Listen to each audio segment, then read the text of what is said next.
It's Be Lifted Up, your guide to living an abundant life. And we are back with Kel Mitchell. And you know what? I'm going to no longer put a label. He's just a man of many talents. But I think what's more importantly, he's just a man of God doing what it is that God has called him to do, what he feels led to do, being respectful and responsible with his platforms and his gift. And we already know he is, his platform is his pulpit. So how about that? So you know what, Kel, I really wanted to get the backstory of how you became a pastor, or that journey, because you mentioned that people had already seen that in you, or really had spoke that. And so I'd love to get the backstory. And then I love that the book is a devotional, because I could feel and sense you wanted us to work at this daily, if it's a devotional. But I don't want to put words in your mouth, but if you could share the background and then talk about this journal. Yes. Yeah, so let's talk about it. There was a point in my life where I didn't want to be here anymore. And so when that happened, I literally was at the top of a building in Canada, and I was saying, look, that's it. I want to hit the stop button. I don't want to be here anymore. And all the things I had been through, the emotions, the decisions, the mistakes, all these different things, I felt like this would fix it, right? And within that, I heard clear. Now, back then, I wasn't the man I am now, but because I would say, oh, I heard something tell me, go into that bathroom and you lock the door and don't come out until you don't feel like this anymore. But I know that was God. And so I did that, and I decided to live. Now, within that, it was a journey of changing my lifestyle, a long journey of healing. That's why I talk about healing so much, where it was a long journey of me. You know, when you heal, you got to also, after you're being healed and you're going in an operation, after you go through operation, you have to go through a recovery period. When you go through the recovery periods, a lot of times it takes time for certain things in your body to be recovered. So it's like, if you have a pattern of things that you were doing that was not righteous, or even in your mental or thinking that you're doing, you have to start to look at those patterns and start chipping away of like, how can I switch this around? How can I do this? And when we say in the word of God, when we say, hey, search my heart, Lord, you know what I mean? That's literally what you're saying. Search my heart, Lord, to see that what is not of you. What do I need to change? And sometimes that can be very hard, especially when it's habitual sin, habits that you just keep on doing. You know what I mean? Right. And so within that, he was doing that. And I would just allow God to say, okay, God, I'm going to just, whatever you want me to do, I'll do. You know what I mean? And so when he started telling me that, I remember where I had an evangelist speak to me.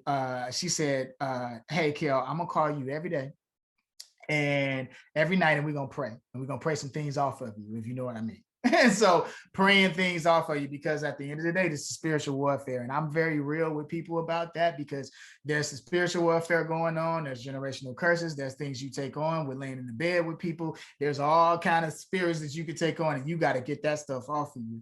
So she was praying me through a lot. And sometimes I would be coming home from the club. You know what I mean? I'm on the phone and she be praying me through, right? And a lot of this was building what I'm talking about now with Bless Mode, where you are literally renewing your mind daily. Like, you have to do that. This thing is like the mind is like a chip that keeps everything, the disk.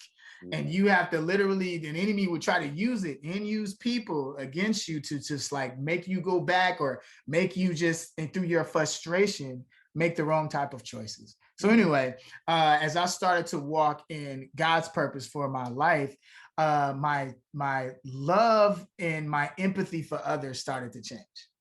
You know what I mean? Where I was having high doses of empathy, you know what I mean? And where people's heart was, and where I wanted them to see, like, man, you got to do what God is doing. And so what started to happen within that is that my voice started to change. The things I talked about started to change, and where I was. And a lot of people started to go, man, you need to start preaching. You need to start doing this. And even when I was a kid, people would tell me that. And I remember at my church, Spirit Food Christian Center, my pastor, Gary Ziegler, I remember he came to a event that me and my wife were doing out here in Carson, California. And what we were doing was where we put on a show that was for kids. This was back in the jerk movement when kids was doing jerk dancing, right? And so we put on an event where a safe place for them, from kids from Carson, from Compton, South Central, all of them to come and actually dance, and they would win an award and all this stuff. And in that time when they were there, I would pray for them in the beginning. And we would pray for them. And we had our pastor come to one of them, and he looked around. And in them moments, the Lord was telling him, like, man, this needs to be, Kel is within ministry. This is what's happening. And he said, Lord told him, and he waited years. He said, he said the Lord was preparing Kel to be able to accept the call. So he told me that, and when I just told him, I was like, yeah, I'm thinking about, I think I'm going to do it. And he said, man, the Lord told me that 5 years ago. Wow. And but he was like, I just waiting. And it broke me down because, and I'm getting emotional just thinking about it, but it's just that's the thing about it. When we got to really know, when God says that I won't give you so much that you can bear, like he won't give you, like, that means he understands the strength that you have. You see what I'm saying? So it's like, if you go through something really, really crazy and really, really hurtful, he knows you're going to be able to get through it. You know what I mean? And what is it that is in you that the enemy knows will influence others and help others? Through your healing, you can help someone else. And what is it that the enemy knows? Because the enemy knows what's coming up too, that what you're going to do through the power of God, that's why he doesn't want you to live. You see what I'm saying? And that's what, and so everybody's listening right now, and you're feeling that you're at that moment. I'm telling you, live. The Lord loves you.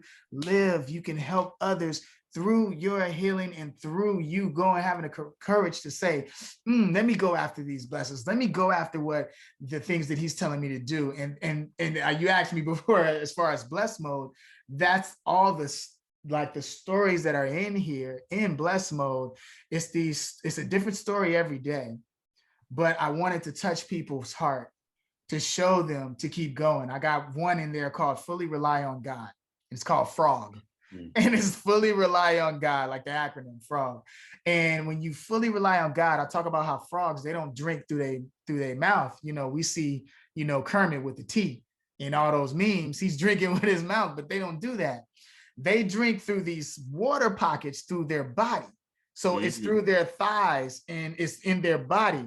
But they have to be in the water where they're submerged in it. So it's like a tree that is planted by the water. It's like, you have to understand, stay planted. You are going to be okay. He's going to give it this living water to keep you sustained through all that you are going through.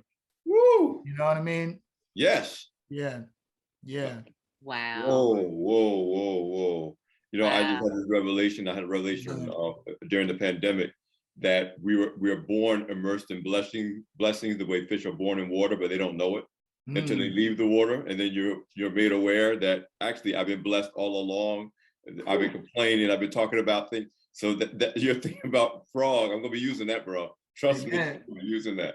Because we are born immersed in blessings the way fish are born in water.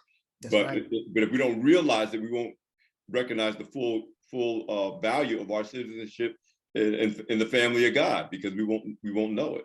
Yeah. Oh man, that's just so powerful. Yeah. So while, thank you for, just being so transparent and being so obedient. I'm glad that you lived, Brother Pastor. I really am. I'm glad that God is using you. In fact, we're getting ready to close out, and this is our last segment. So we definitely want to give you the last word in terms of what you want people to know, where you want people to follow or plug in.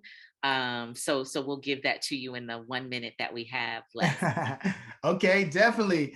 I'll say this, Blessed Mode, available everywhere. And also the song is out, available everywhere. You can download it. But the thing about being in blessed mode, the real thing to understand is that you are already made blessed. You are already blessed. And the thing about it is that when you were born and you were knitted in your mother's womb, you were blessed. All right. So this is just a reminder to let you know the power that you have. That's what this is all about. So keep going, keep living. I love y'all. Yeah. Yeah. Let's move. Let's move. And we will be right back. It's Be Lifted Up.